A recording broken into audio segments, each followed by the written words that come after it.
Hello all, అందరు ఎలా ఉన్నారండి? బాగున్నారా? చూడండి, ఇక్కడ క్లియర్గా నిన్న వానపాములు అని చెప్పాను కదా, మా అమ్మాయి చూపిస్తుంది. చూడండి ఎన్ని ఎర్రలో వచ్చాయో. సో చాలా బాగా ఫెర్మెంటైజ్ అయిందండి ఈసారి ఎరువు అనేది. చాలా బాగా వచ్చిందండి. చూడండి మా అమ్మాయి చూపిస్తుంది హాయ్ చెప్తూ. ఓకేనండి, చూడండి ఎంత బాగా వచ్చాయో. ఇంకా దీనిలో మేము పంట వేయాలి. ఇంకా చూడండి, మా అమ్మాయి తోట అందాలు చూపిస్తాను ఆంటీ ఈరోజు అనింది. సరే చూపించమ్మా అన్నాను.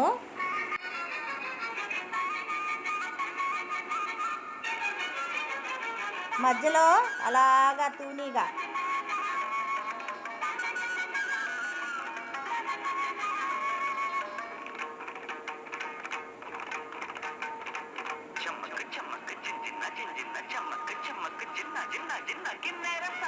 వచ్చిందమ్మ వెన్నెల పైటేసి